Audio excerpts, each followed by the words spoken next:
I was wondering what's going on.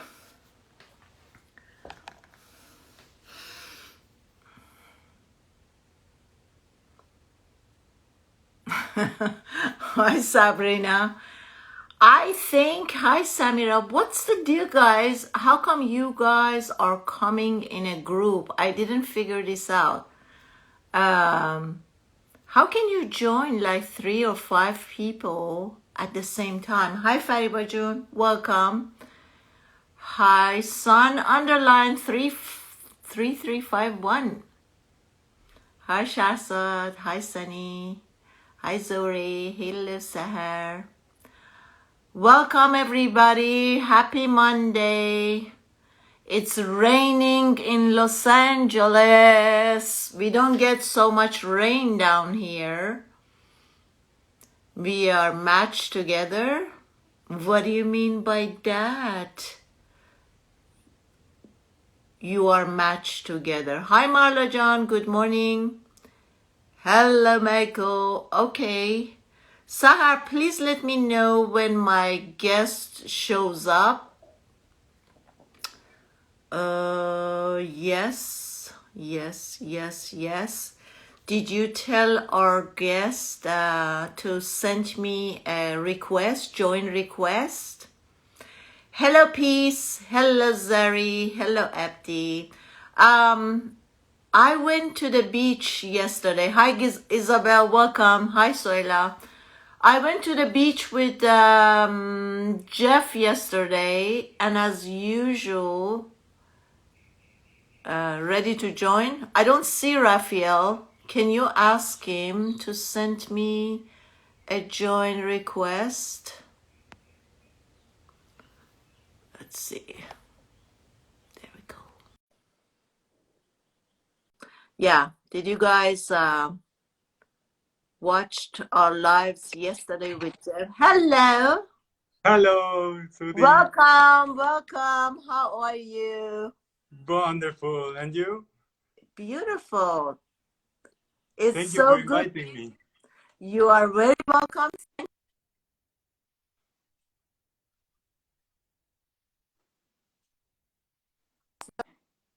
Where do you live?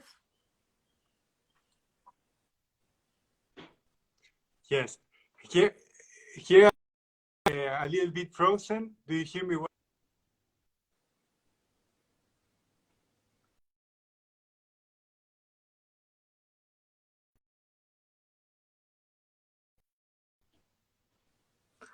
I think we're having a Can you hear me? little. Yes.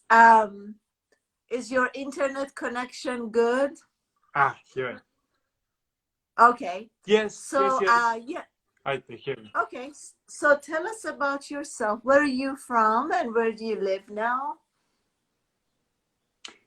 But first, I want to thank your invitation, Sudi, and your team, and thank you for receiving me here. I am from Argentina originally, and I'm living in Germany at the moment, in Freiburg. When I came here, it was during these crazy times last year, so it was like a whole journey to find this place, and we were looking a place being more free. So we came to Freiburg, the Freiburg Castle. So the name got me. Okay. Beautiful. And tell my followers what you do. Introduce yourself, please. Yes, I mainly do Akashic Record Consulting.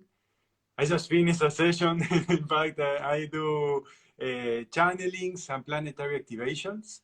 I also connect with the energy of the different places, forests, monuments, and interact as they are a being. Everything is a living being. So we do activations that we bring new energies, like pollinizing, pollinizing the planets with different energies. Yeah. And also bringing out memories. I work with cellular memories, so sometimes they need to be heard, sometimes they need to be liberated, not only from the Akashic and the soul memories, also what is imprinted in the matter to transform. So that's part of my work. Yes.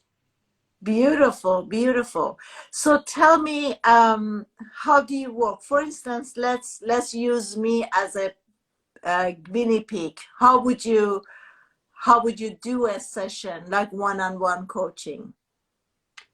Well, first, I ask permission to the person. That has to be the intention. Has to come authentically, the intention from the person. And then we have in our lineage of channelers, we have a code of honorability. One of those is correspondence. Maybe I want to do the consulting for you. You want, but it's sometimes not the moment. So not the moment, or I'm not the best person to do it. So I have to first check if it corresponds, is for the highest good. Mm-hmm. So it's very important that consensus, that I have to open my records and ask for your name if it's for the highest good. So in this case, we make a space that of reflection. You thinking really what would bring you the most clarity and peace for you to know now. You know, we sometimes get trapped in these labyrinths of the mind and the ego and the worst situations. So the first goal is this intention and the self-awareness of what would bring me the most peace and clarity at the moment. So that's like the first homework to do, knowing what you want to know. And after that, we organize a moment, and we get all the messages that come through. Sometimes comes like pictures, a scenario, sometimes are like films, as you may know, with like the things that are shown are very wise. You know, I also learn a lot from soul experiences, memories, lessons, and then I bring them in pictures, messages, sometimes written, that come, and you can process it with your own perception, and we can clarify. You know, we practice a lot the assertiveness, which is one of the codes as well. If it's how it's received, how it's integrated, it's not just like sending information there and try to make sense of it. No, it's like how it's landing, how is the assertiveness. Yeah. So yes, that's a part of the process. So do you think, for instance, you can use me as a guinea pig and then walk us through the steps, like what you're doing now and then the next step? At the moment, I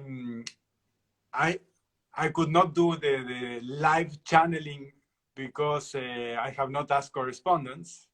It's like the space. But if you have the intention and we can ask for it, we can organize that I could do it. And usually it affects a lot if it's public or not. It affects a lot because people knowing things about you would kind of biased information. But we can do for example, collective energies. We can open universal records and we can check what that is in there. That would be wonderful. Can we do that? Yes. Here I have I use prayers to tune myself as a vehicle. Yeah. And in there, I ask permission to enter and to receive what has to be received. So first we have to have an intention. It's not just for having fun or entertaining. So that would be like most of the important, the intention of what we would want to know, you know, not because we are in the show, you know, it's like what people would like to know, or this moment we could get the most of it. Yeah, I think generally because I do a lot of coaching. I'm in this field too.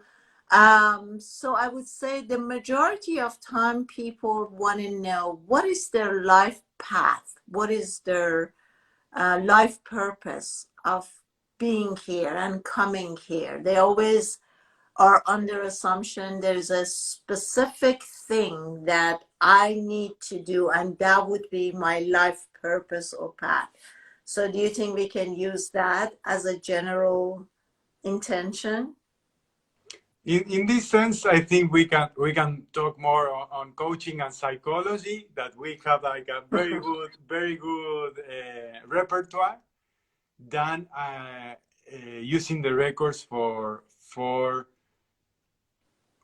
that would not satisfy the individual if it's not the individual asking.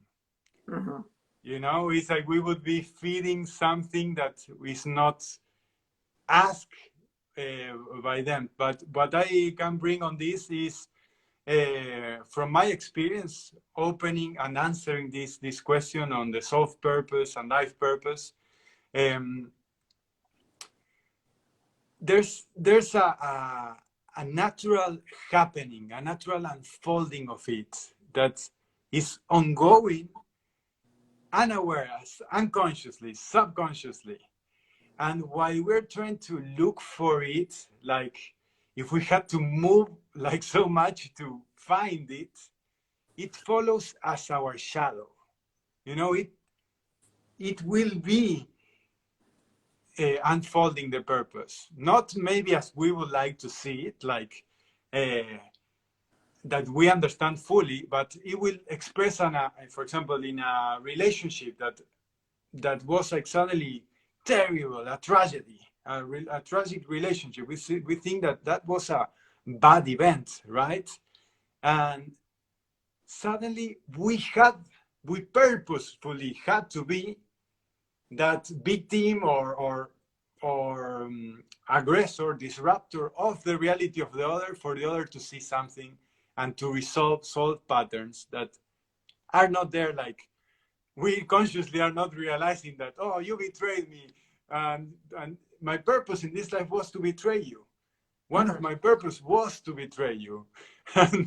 And probably if we knew it consciously, we would have like a resistance to do it. So um, in that sense of when people want to know the purpose, instead of finding it, I like much more the approach of discovering it, because it is there. It is Mm-hmm. covered.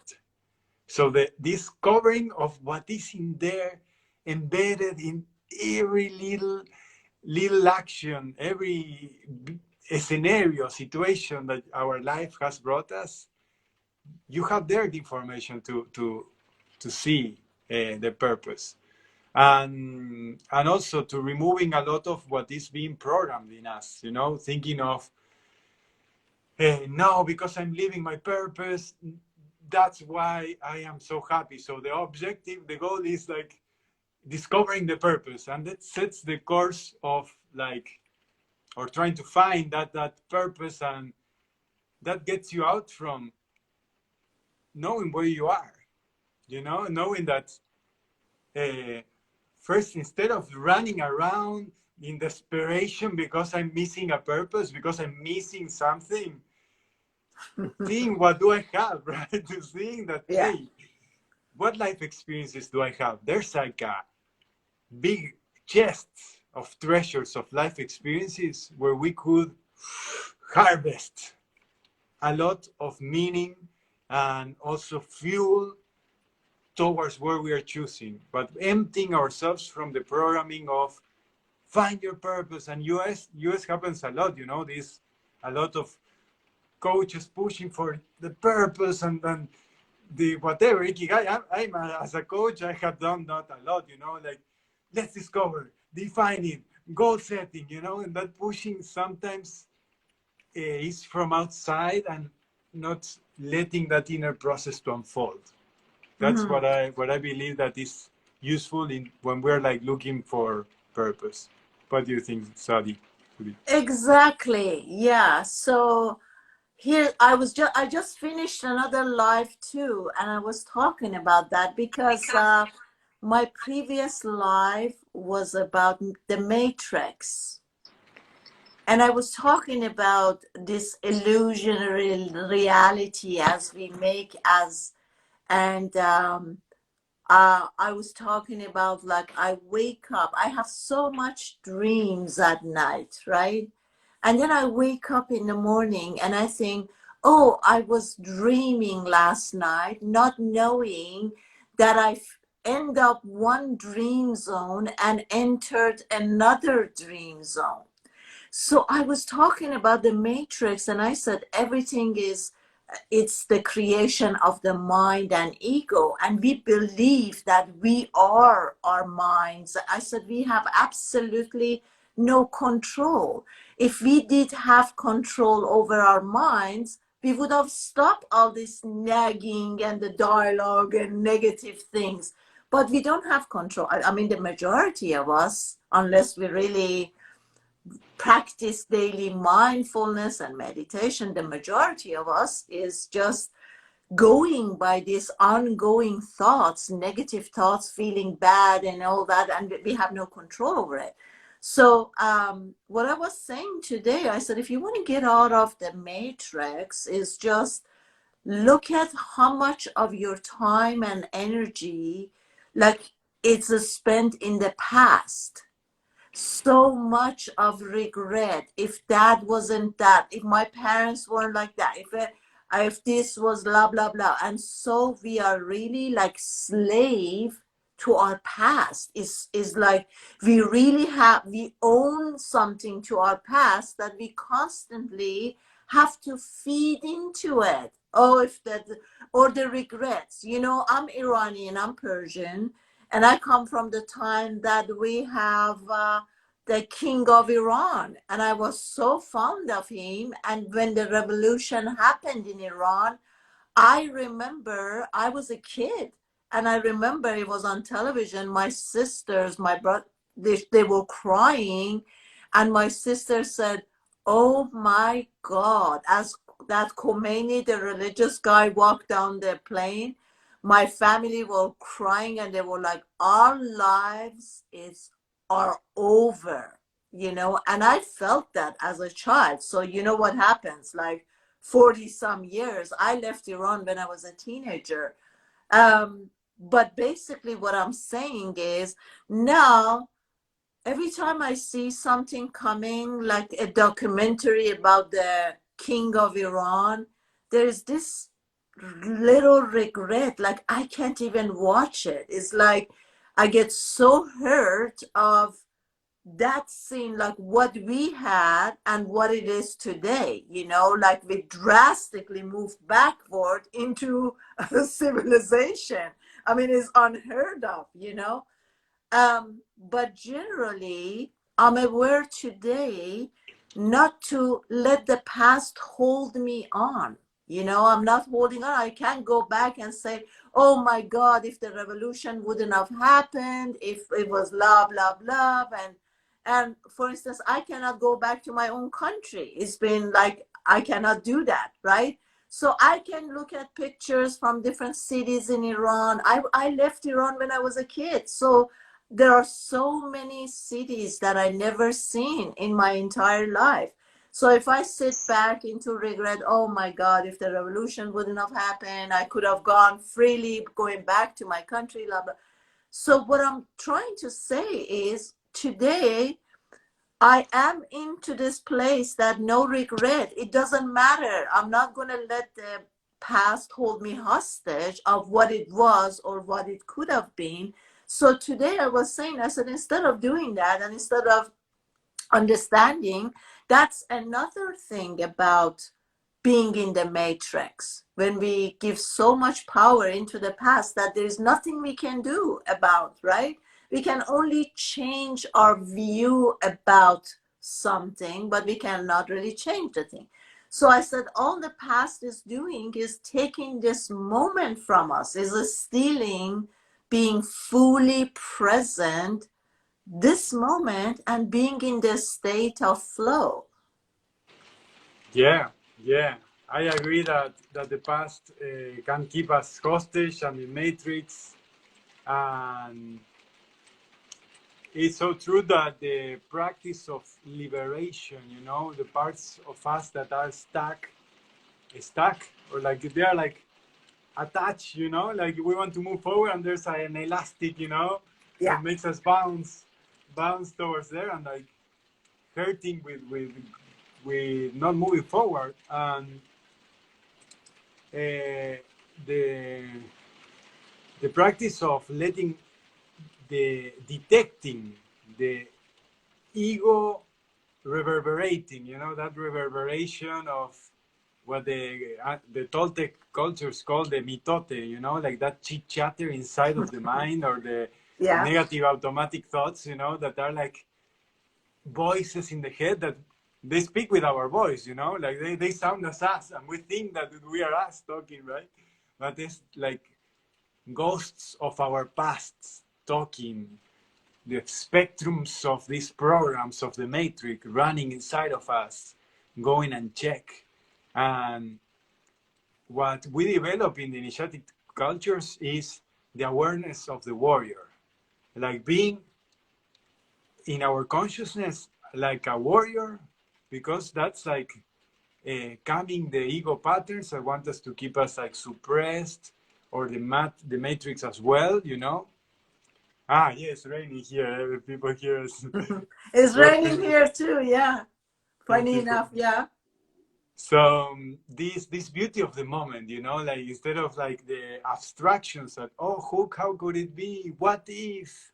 The dangers of the abstract mind is that takes us from listening from the rain, for example, like being right now, like connecting here to what we are delivering, who we are being at the moment. I think that all this power for channeling is like being present. I think that when I channel, I have to fully commit and be in the moment, and that's when the 0 point can happen. When there's like the most void can be permeated for the highest information to come. Mhm. So I got a question for you. When you work with people, do you also use hallucinogenic substance like ayahuasca or mushrooms or anything? No, no. In fact, the lineage I train, the Akashic consultants, one of the codes is the code of clarity. And we work on the biases of the programming, having the psychological biases and that on check, and also the clarity and awareness on what we are letting in or out. Um, I do more shamanic work as well, but not for the channeling or the therapies. If I have to go on a maintenance of diving deeper where I need a consciousness of a plant to Mhm. hold me, that no human I feel can hold me, I go into that, but not while working or not for working. Um, I do it more as a maintenance, maybe twice a year if I had to do a plant, but not as a dependent. I'm not needing it. I think that there's also an important negotiation, with each plant. In initiatic cultures, we work a lot on setting the terms of not just letting the plant to lead me and take me wherever. No, I am working something. I'm not removing myself from the experience, because I have worked with a lot of shamans and people that are using a lot of substances as entheogens. And when they access without a clear agreement and giving the power to the plant, you see that it takes a big toll. There's like, okay, they see higher realms and like whatever, like the God's mind they can connect, but then they don't bring anything. It's like when they don't apply it to their life, that's a dissociation that happened to me. I'm talking not just by seeing others. It's like I have smoked marijuana 10 years, And then I realized that, yeah, it was elevating me in some sense, but then also puts you a roof. So, so you want to go higher, but there's a roof, and when I wanted to bring back something, to bring something like, oh, this idea or this millionaire idea, and to bring it to action, there was like that dissociation between realms. So that's my approach towards it. I respect it, but I don't use it uh, or kind of lead people into that for getting answers. I believe that the answers are like in the listening, in the self-awareness, in being clear of influences that is harder than putting another influence that can kind of take over the influence that was before. So yeah, that's by my experience. Mhm. I got a question for you. So when I do, because I do a lot of seminars in a big group setting, um, and when I do that, I don't use any substance or anything like that. But the energy that's built there, a lot of people automatically going into that state of trance, and some don't. So how do you explain that? Why is it that if I have a gathering of 100 people, maybe 90 some get into that state of trance and maybe one or two don't? Well, there are different resonances and timings, right? There's like different sensitivities. So uh, I attribute it to that, to the sometimes the persons uh, are not open or it's not their time, but they just need that seed. It's not that they're not getting anything. In fact, sometimes expecting to have the trance and the thing, it's preventing from having it, like the craving or the longing for prevents the subtle that sometimes it's a seed, just like I was there. Mhm. I didn't see these images and everything, but there was a seed. There's a seed in my being. I need to see it more dense with expression of the others. Mhm. Like they sometimes I didn't see it, but there's all these people seeing it. So there's like this blind spot that you may discover and motivate you to go and explore. Right. So yes, I believe that that's different sensitivities, timings, and the people, if they take them there, they are receiving something as well. Exactly. Like, for instance, sometimes I even can see that when I do a seminar, some people come not to get anything from it, but they're just coming as a examiner, or they're coming to just check you out. Do you see what I'm saying?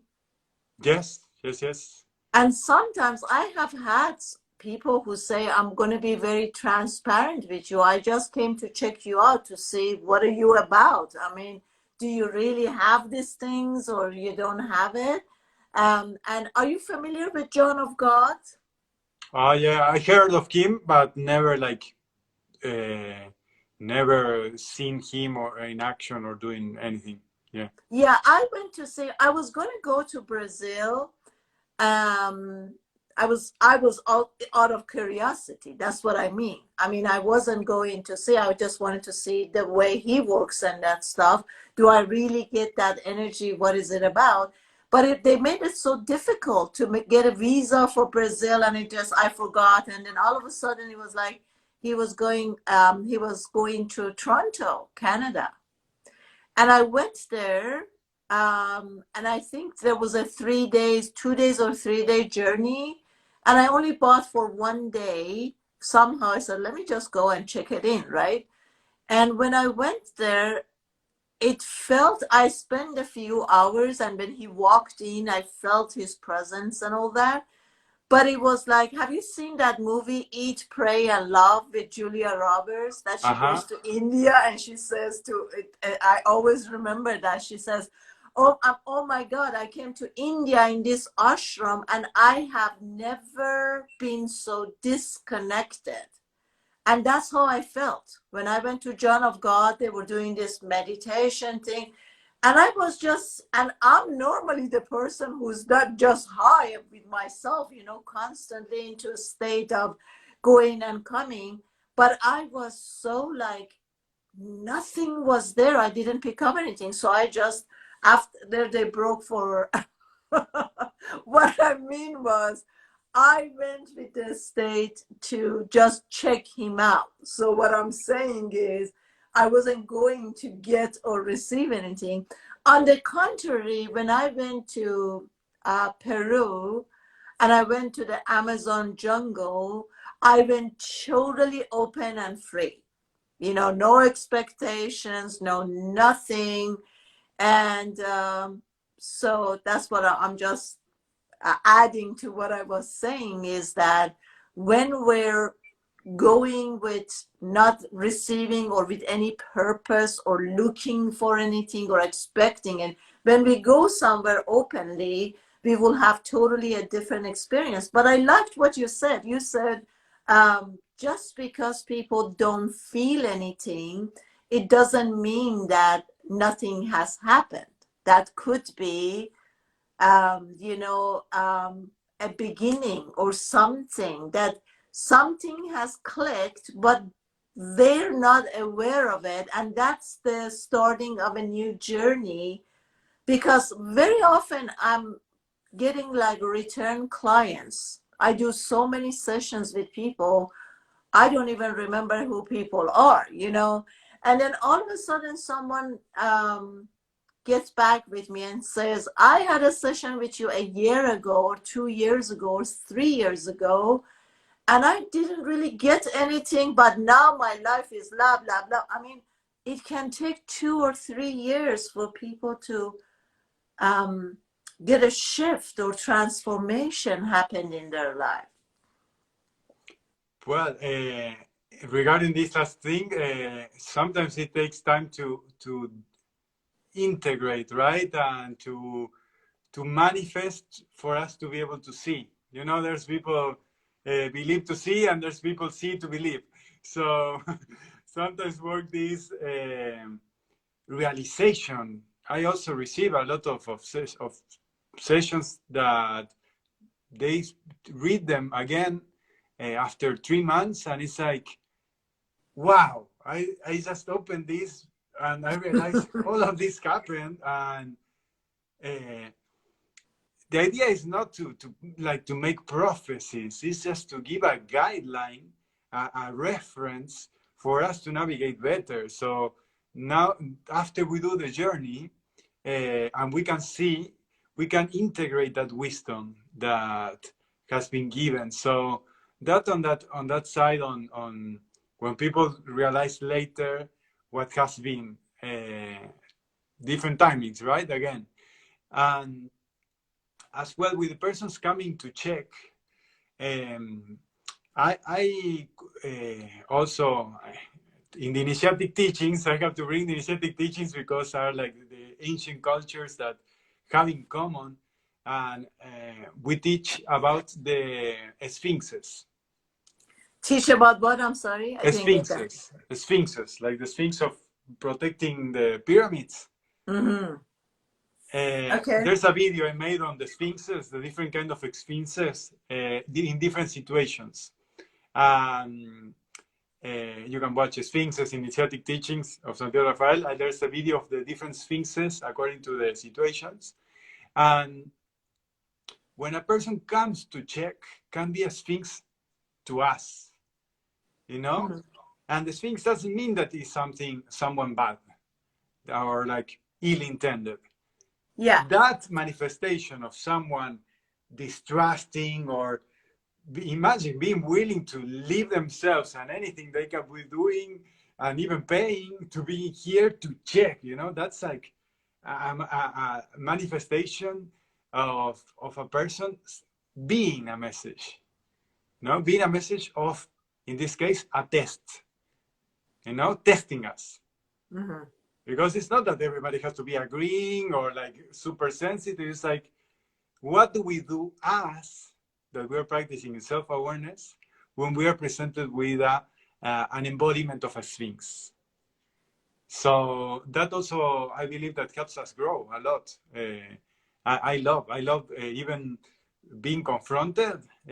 Sometimes I did a session on Merkaba activation for the planetary activations, Merkaba, and and I was in Zurich last weekend, and they were telling me an email of, "Hey, you gave us 2 classes, and and you're asking us to activate a portal that we don't understand." And I knew that it was like 1 in 100 telling that, but it was like testing me. And then I thought it through, and it's like, wait, I know what I'm doing, and uh, this is not for setting people into doing something they don't know about. The thing here is not about knowing. The thing here is that you exercise your vehicle to have a new power, to have the gift that you have in there. It's not about making the world and saving the world. It's like you have to know to do. You Yeah. learn by doing it. So I'm inviting you to exercise. And that was a big test when I had a confrontation that was grateful. But I was grateful because in the session afterwards, I told everybody about this, and everybody identified and reaffirmed what we are doing. So if there was anybody having that doubt of, am I doing wrong? Is it like this, the pyramid spinning this side or the other? And we clear all that doubt by confronting the shadow. Shadow work, yeah. So, what do you think about geographic energies? Like, for instance, you're from Argentina and then you move to Germany. Energy wise, does that affect you? Do you believe in that every place has its own energy? Totally, totally. There's a whole field, a collective field, like a living being, as we were saying at the beginning. There's a relationship that you can establish with the memories of the land. Imagine being kind of in these times with all the history that not only is in the place, in the persons, but also in my cells. Then Yeah. when you study my lineage, on the mother side, there's Swiss German there. So it's like, it's not just a coincidence that I want to come here. There's like some work to be done from my bloodline as well. And there's like a relationship. Yeah, what happens in different grids as well, different uh, maps, geographical maps of consciousness, is that the collective memories allow you to be a certain way. We think that we are independent and sovereignty, but you see the people of the Germans, you see the faces of the Germans here, and they are more dry, cold, emotionless. It's like it affects you, not only energetically, like with the mirror neurons as well. Like this becomes the normal. This is like normal to be kind of sad and emotionless. So that emotion and the state affects our possibility of connecting and being. So the self-awareness of how we are feeling, how is the environment affecting me, makes a difference, makes a huge difference. Yeah. Yeah, because when I went to Peru, right, when the plane was landing, I think it was on Cusco. They have this old plane and it's like shaking and that stuff. And when it was about to land, I just looked down and the sun, but the sunrise and those mysterious green tears was just running down my eyes. I felt like I seen a life that I am going home. you know. And although I went to the jungle with the shamans, you know, I don't speak Spanish, they speak whatever. We had only communicating telepathically, and I totally could understand what they were saying.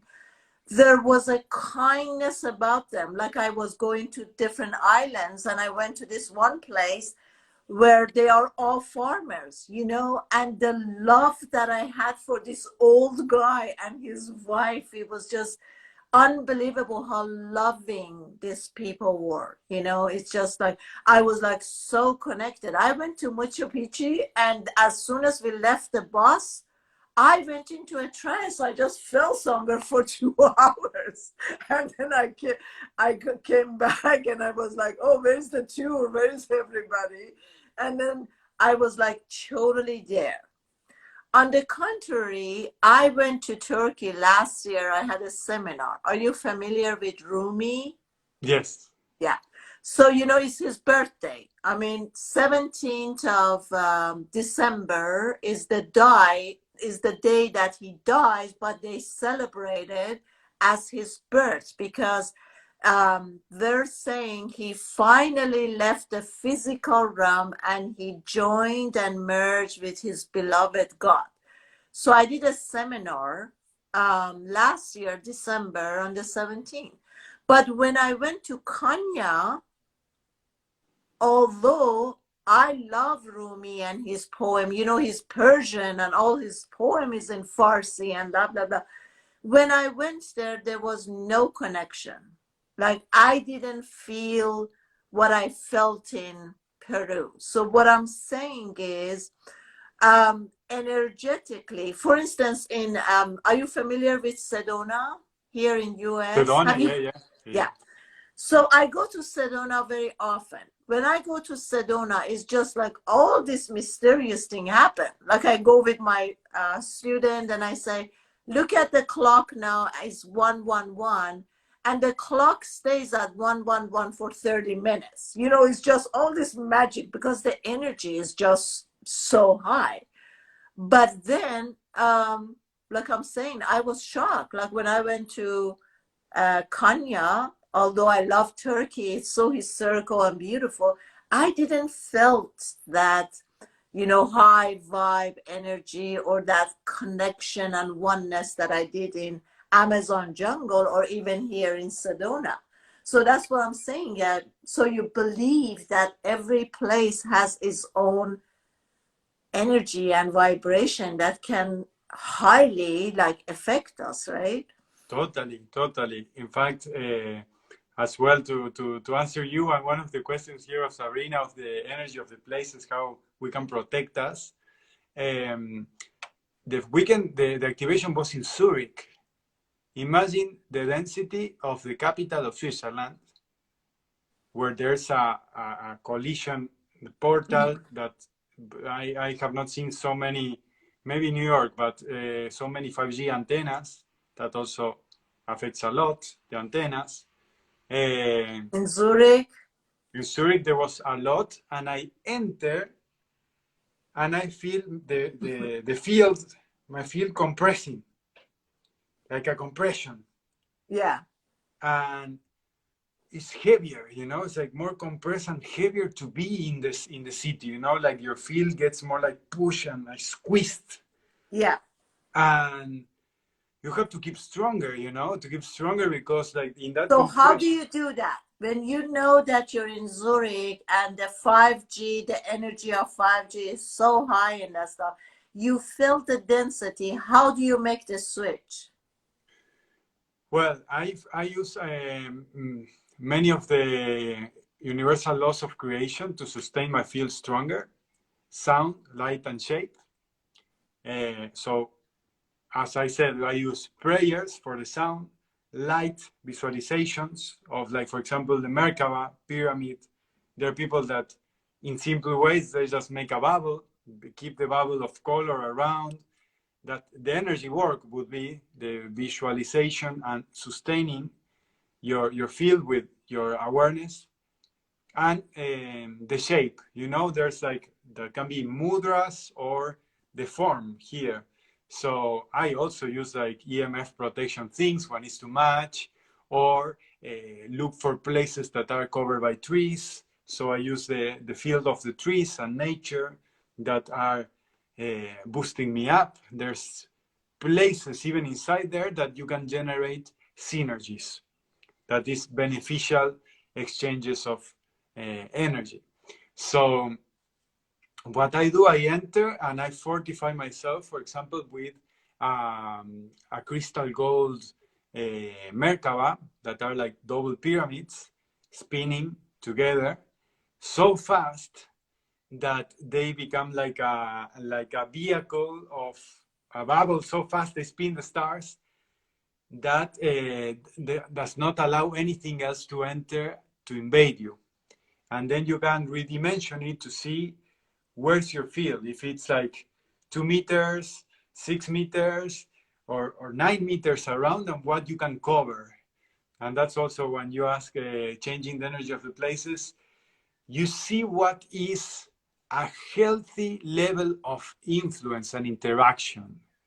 We're not there like to change the place, because there are things that first there's a permission, a consent, like when we activate the apus, the mountains, we come with an intention of, hey, are we collaborating, co-working in this harmony? Do you want to align to what I'm bringing? Or sometimes we go to places, energetic places, as you were saying, Sedona or Cusco or like Central America, to realign ourselves. We're not all the time aligned and activating. Yeah. Sometimes the place has to realign us for us to have coherence again, to go to sustain into the crazy psychotic matrix.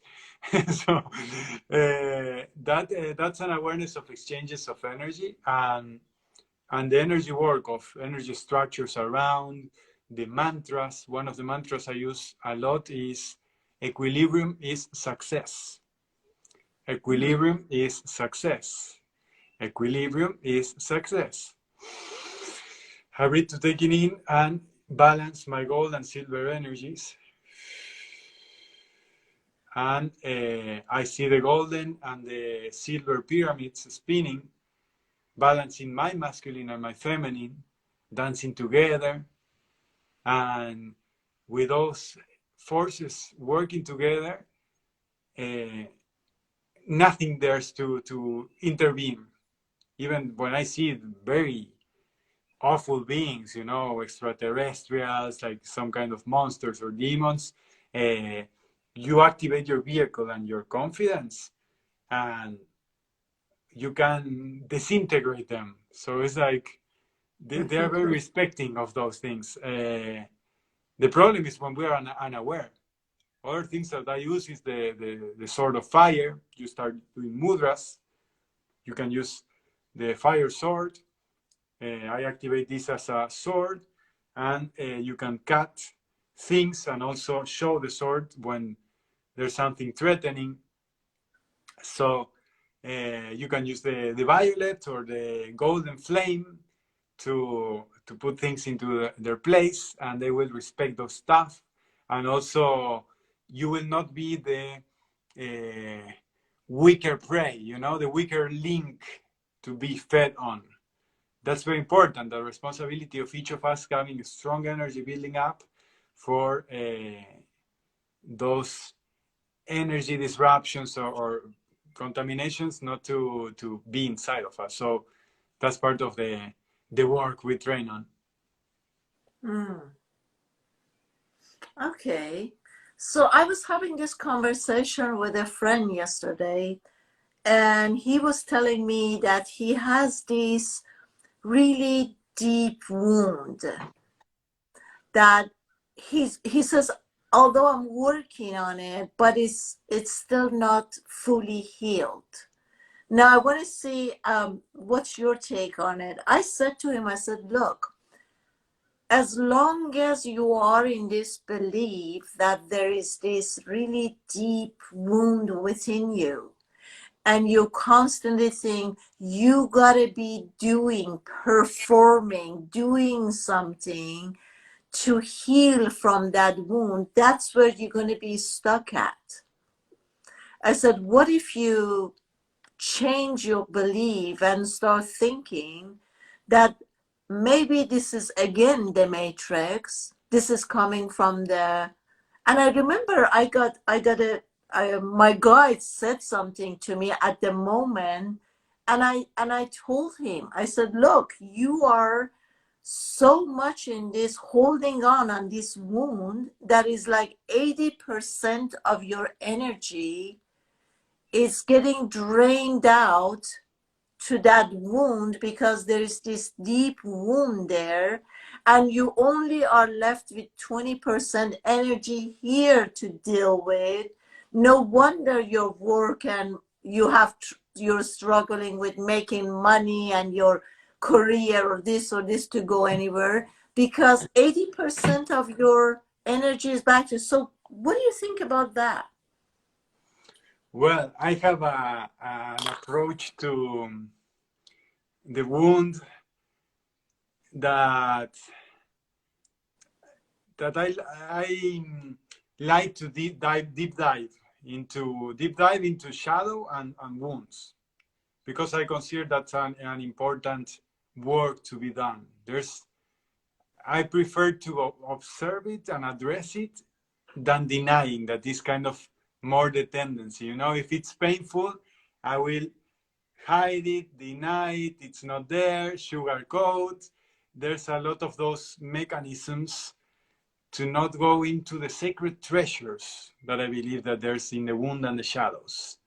That is very rich. In my experience, addressing the shadow, the shit, and the wounds is very nutritious. Not to be like addicted to, oh yeah, my wounding and all that, and like kind of being in that, looking for it, but just identifying it and being able to stop stimulating it, you know, so letting it cicatrize and make the scar, you know, like cicatrize, to make the, you know, like a life experience. I can see my wound as a life experience, as a reminder, an embodied reminder that is there. So yeah, I believe that as the Gene Keys text, I don't know if you heard of the Gene Keys, the book of the Gene Keys. Mm. They address as the sacred wounds of humanity. When I started working, it was like, there's something that heals me, not because I'm not like incomplete or like wounded and from you know from production bronc. No, not in that address. It's like there's like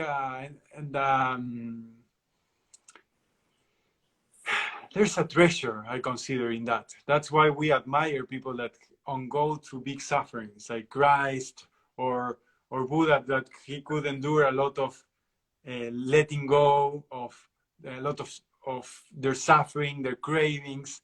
I believe that that wound work help us for avoiding problems and bringing back treasures. Not to be victimized by, because this happened to me and I'm scared, but hey, there's my scar. I already have made some skin on it. I know what can generate more of this, because I can feel empathy for the people wounded. I can feel that deep dives of life is a prerequisite of empathy. Otherwise, it's like just like a mental abstraction. Like to tell us to be empathetic, that's a fiction if you have not gone to anything. So I think that if we have something in common, it's suffering, and from there comes empathy and real being able to be compassionate for the other. I think that's one of the sacred treasures there on wounds. that is very different from the victimization. I don't want to idolize the wounds or, like sadomasochism. No, not sadomasochism, but discovering that all of So us. basically, you're not doing anything about it. You're saying, um, yes, you are wounded. You're acknowledging that I am wounded and there is a scar, but you're not physically or emotionally actually doing anything about it. You're just, the way I'm understanding you is that you're saying, instead of denying it and saying, no, there's no wound and I can come from the light instead of the dark. Well, here's the thing. Let me get back. I believe humanity, as I was talking about it today, humanity has this gravity about darkness, about suffering. Somehow we think, in order, as you gave an example, like Jesus, like Buddha, I don't know why we gravitate so much towards darkness and suffering. And I was talking in my other life today, I said, why are we thinking that I have to learn through pain, trauma, chaotic situation and suffering? Why can't we learn from peace, from light? So I don't know, the majority of people are gravitating toward the darkness without even the awareness of, why am I so gravitating toward darkness? You know, Mm-hmm. so I don't know, the way I see humanity is that the majority of people are coming from the darkness, from gravitating towards suffering and all this thing. So basically, what I'm saying is, um, I don't understand. Yes, because I've been in this field for many years, and a dear friend of mine, she's a healer, and she's constantly going for a month or 2 months, diving into that wound and coming back again. She's okay operating for a few months and then she's back there. So finally one day I said to her, I said, haven't you got tired? How much, excuse my language, shit do you think you have? I mean, how much do you have to go to that wound? And you don't understand that each time that you go to your darkness, to that wound that you believe or whatever, you're breaking down. And that breaking down is just like breaking down muscles. It takes so much energy again to rebuild yourself back and come out here and be okay for 2 or 3 months. And then how wounded are you? How much shit are you carrying? So I believe that this is a belief that people don't understand. Even as healers, as a spiritual teachers, they are gravitating towards suffering and darkness. Why do we have to learn through suffering?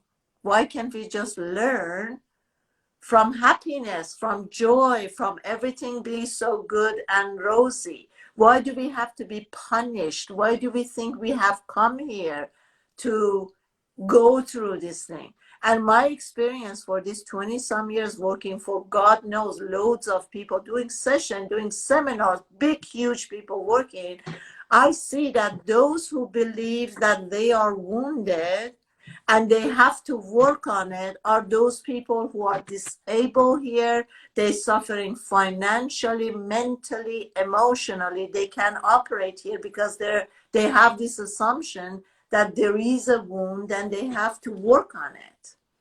Mm-hmm. Well, I like the approach when you said the like a muscle that breaks, and needs a time, like needs a lot of energy to restitute itself. And this was something that made me understand it as well physiologically. Mhm. Uh, because we talk about the heartbreak, right? When the heart Yeah. breaks, it physically, the muscles of the heart, it pumps and breaks like a muscle. when there's like literally the heartbreak, it tears apart a part of the muscle, and as any muscle, it has to break apart to be bigger. So now the new size after breaking it apart is bigger. So the experiences of exercising the muscles, even the emotional limits, makes us bigger, makes us more capable of enduring any tests. So that's something that I know we would have chosen another planet. There are many other planets to experience differently. And I really have memories of other planets, but this planet, the rules are that. That's why most of the people are having the lessons like this, because this is like a place that this planet would not even exist as we know it without suffering. It's like part of the lesson. This is not just for making it as other places. It's like there's the transmutation, the alchemical nature and laws that had to be some friction to bring the best of us, to polish, to pressure. So that's why we value so much, and we are like so suffer-centeredness. Like, I would not say suffer, because suffer is more like a reverberation of what pain can be, you know. Like, there's like a pain that is okay, but there's this suffering that is optional, you know, that is all around. I even did some experiments on this when I was doing more vipassana meditations of, okay, usually I enter into cold water or walk barefoot and there are thorns, and I'm like very scared and sensitive, right? And scared of like the thorns, scared of the temperature of the water. And I will do the exercise of breathing and not being able to say anything, not letting my mind, my reactivity respond to the pain. And then I realized that when I could not whine about it, the pain was less. Yes. so it was like, that's just a thorn. It's just a thorn that was in there, and it's like, no, a thorn, you know. It was like that exaggeration that suffering makes. I think is the psychopathical, the pathology. But the pain itself, it's a prerequisite for spiritual development. It's like there's otherwise we're denying the essence of polarity, and like three of the universal rules that this universe would not exist without polarity, the duality, cycles. I think that those are essentials for our spiritual development. Yeah, I hear what you're saying. You're saying that when we want to build muscles, we put a pressure on the muscle breaks down, and then if we put more pressure, we're going to have bigger muscle, bigger size of the muscles. I get this, right?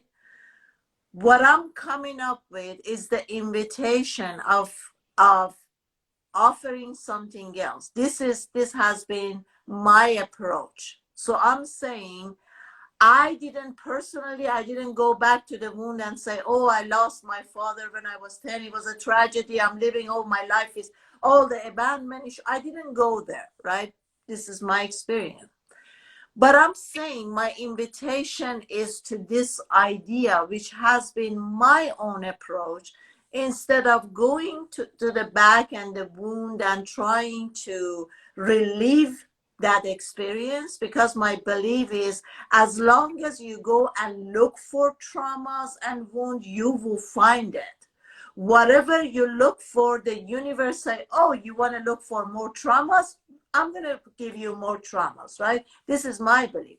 I'm saying the other option would be, instead of breaking down the muscles, keep adding up to what you have. I'm saying we can escape the process of pain and breaking down the muscles. We can keep just adding, like let's look at it physiologically, right? When the muscle breaks down, it needs times to discover, to recover, and then we can take supplements and stuff to make the recovery faster, not for the body not to release so much cortisol to do the breakdown and all this thing, so we can avoid the breakdown of the muscles and we can make the recovery much faster. So I'm saying, could it be that we just add on instead of breaking down? What would you be recovering if you didn't do the breaking? Like there's like the stress. No, that's not what yeah, what I'm saying is this. I hear what you're saying. Let's say, like the way I'm living my life today, right? I don't see myself broken. I don't go to the bath. I don't see any need or urge to go and look in, or I don't need to question this moment about what could be different or what should be done or what's missing or what's broken.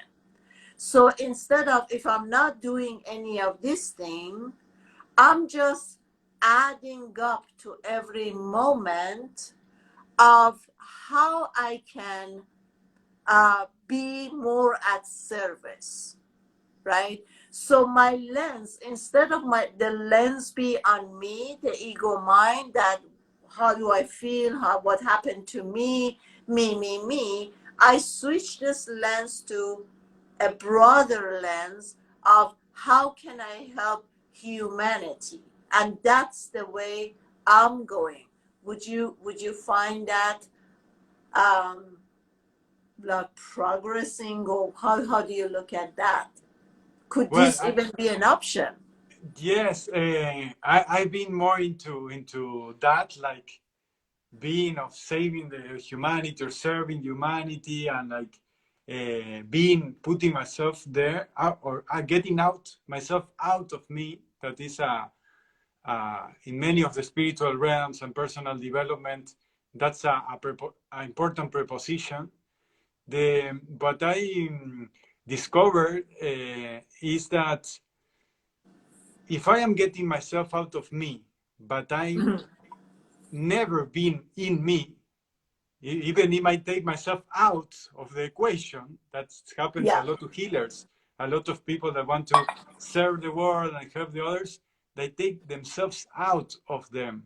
And I think that the normal and healthy process to do that, even in psychology, that is, I had a lot of influence, and it was very healthy to work on the individuation. It's like, okay, I will first build up myself and then I will deliver. Because otherwise, if I'm just focused on serving humanity, I'm missing the point, the from where. That's a very important from where I'm helping. Because then I see many people trying to help everybody, but they're just spreading their unattended shadow, shade, and wound in there. Like it's an extrapolation of what has been denied by choosing to see outside and not inside. So that's what I see. I'm not saying that one or other. I'm saying first within, and then outside will reflect back as we discover ourselves. But yeah, that's my approach. Yeah. I hear you. It's like when I did ayahuasca journey with the shamans, I didn't see all those darkness that other people do. I watched videos before I went there, and then I was seeing like people are going to this darkness, their past, and everything is coming evil, and they were scared, and I was like, oh my God, I was expecting to have an experience like that, but I did few um, ayahuasca journeys, and I didn't see any of that. I didn't go to the darkness. There was nothing that hunting me. So I asked the shaman, I said, what's up with that? I didn't get any of that. And he says, because your essence is so light, you come from the so much lightness that you don't carry any of those things. So coming back to what we're saying is, um, going back to what I'm saying, the majority of people, they come from the darkness, the gravity, and they think this is the norm to carry on so much darkness, fear, and greed, and this and all this thing. Yeah, yeah. I think that there are souls that are working on karma. Let's say there's more on the Council of Karma and the Council of Dharma.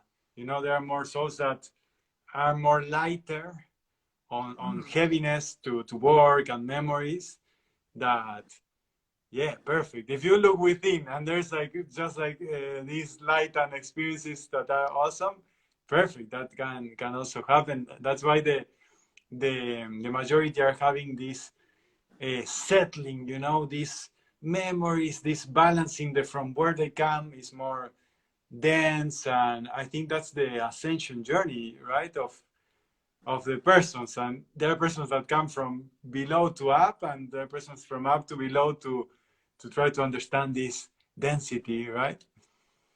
So let me ask you a question. I want to gain a little more clarity. When you say within, my understanding, or the way I guide people within, is the oneness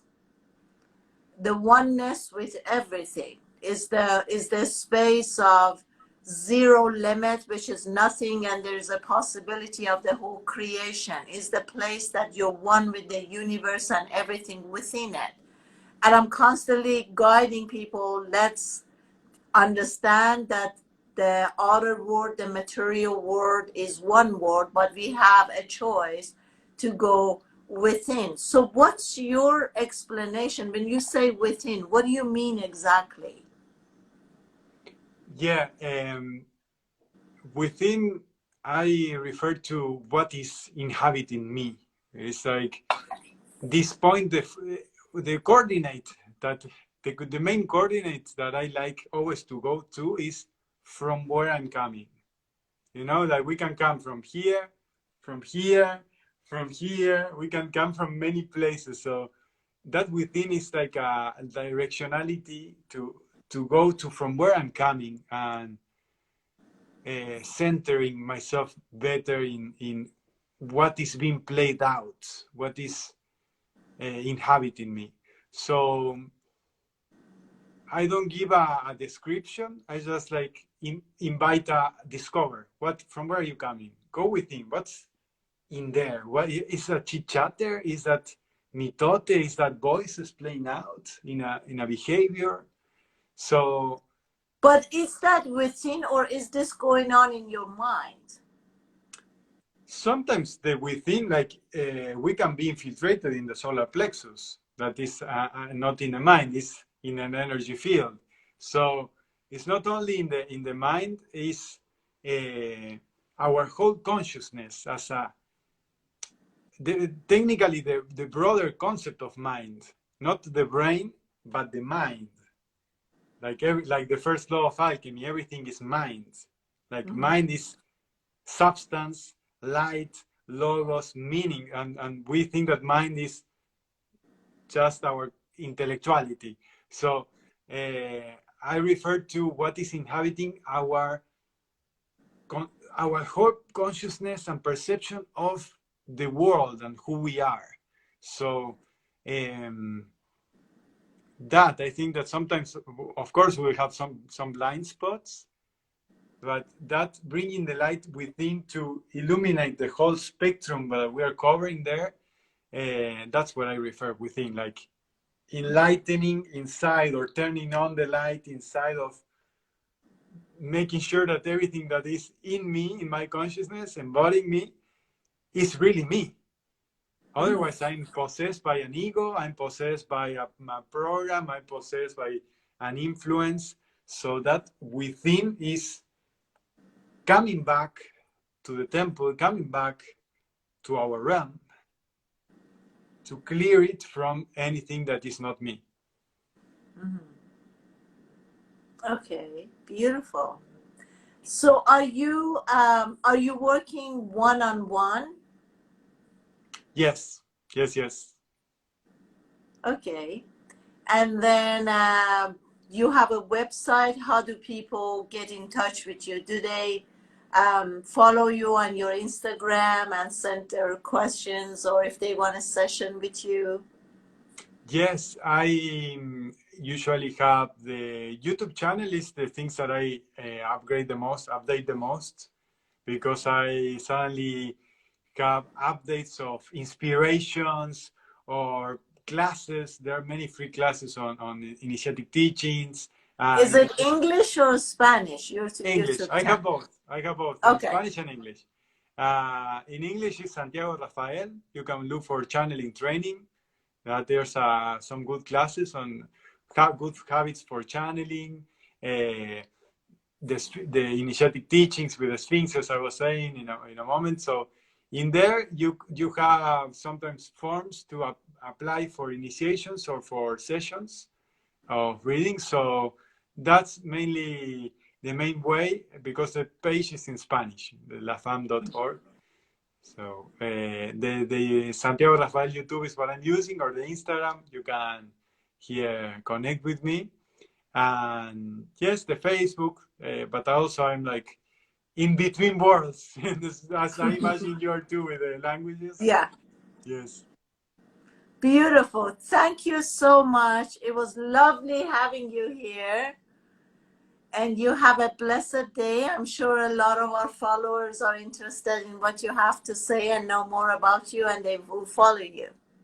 thank you so much, Sudi. Yes, it was great to meet you and to connect with you, and yes, to develop where we are, to have these tertulias, we say in Spanish, these conversations of respect and discovering and checking the experiences of the other. I think they're very enriching. Yeah, it is. Thank you so much.